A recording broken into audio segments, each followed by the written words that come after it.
جماعت 10ویں کے طلبہ کا اردو کی on line class lecture number 5 میں خیر مقدم ہے۔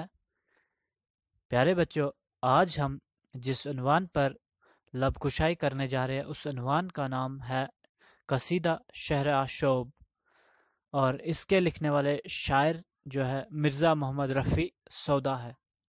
پیارے بچوں، پچھلے لیکچر میں ہم نے قصیدہ شہر آشوب کے 4 اشعار کی تشریح مکمل کی تھی۔ آج ہم 5ویں شعر کی طرف نظر ثانی کرتے ہیں اور اس کی تشریح میں آپ کو بتاؤں گا۔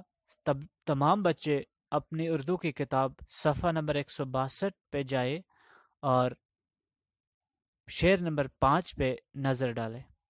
اب میں شعر پڑھنے جا رہا ہوں اور پھر اس کی تشریح بھی کرنے جا رہا ہوں۔ چلیے شروع کرتے ہیں۔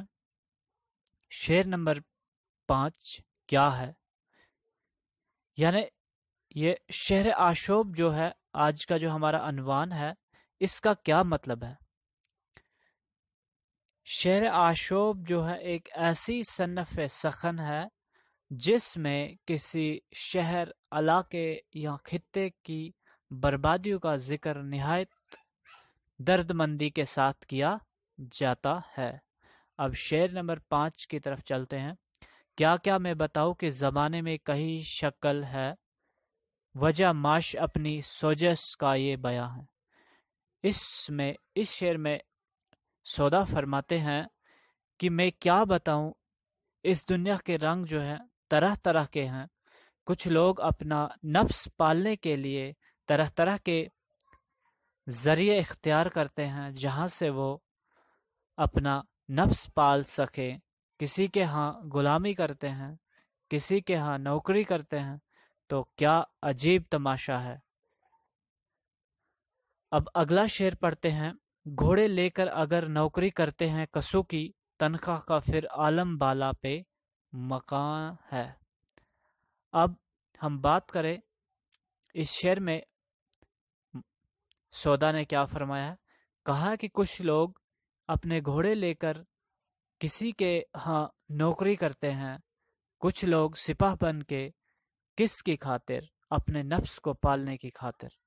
لیکن جب ان کا وقت تنخواہ مانگنے کا آتا ہے تو انہیں تنخواہ بھی وقت پر نہیں ملتی، یعنی وہ طرح طرح کی مشکلاتوں سے دوچار ہوتے ہیں اور یعنی پریشانی کے عالم میں ہوتے ہیں، یعنی بد سے بدترین ان کے حالات ہوتے ہیں۔ اب اگلا شعر پڑھتے ہیں 7واں۔ گزرے ہیں صدیوں الف و دانہ کی خاطر، شمشیر جو گھر میں تو سپر بینے کی ہاں ہے۔ اب جو لوگ نوکریاں کر رہے ہیں کسی کے گھر غلام بن کے، یعنی کس کی خاطر؟ الف و دانہ یعنی اناج کی خاطر، تاکہ انہیں اناج ملے اور وہ اپنا نفس پال لے۔ شمشیر جو گھر میں، یعنی جو گھر میں کمانے والے لوگ ہیں وہ کسی کے ہاں ادھار چکانے میں مصروف ہے، یعنی انہیں جتنا کمایا ہوتا ہے اتنا ادھار چلے جاتا ہے، اور وہ لوگ بھی طرح طرح کے مشکلاتوں سے دوچار ہیں۔ سوداگری کیجیے تو ہے اس میں یہ مشقت، دکن میں بکے جو خرید صفا ہے۔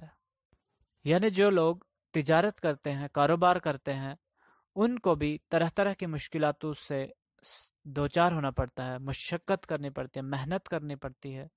اور دکن میں، جیسے جنوبی ایک علاقہ ہے دکن میں، وہاں پہ لوگ جو ہیں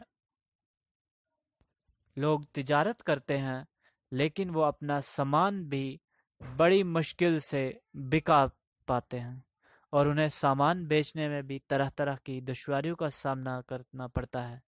کیونکہ جس شہر میں ویرانیوں کا عالم ہو، وہاں نہ تو کوئی بزنس چلتا ہے، نہ ہی کوئی چیز ہاتھ میں آتی ہے، اور طرح طرح کے مصیبتوں سے دوچار ہونا پڑتا ہے۔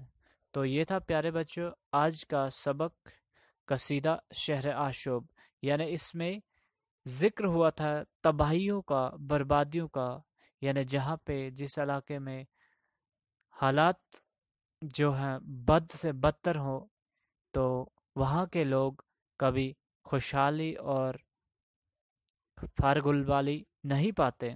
تو وجہ یہ ہے کہ یہ اجڑے ہوئے شہر ہوتے ہیں، یہاں پہ بربادیاں ہوئی ہوتی ہیں۔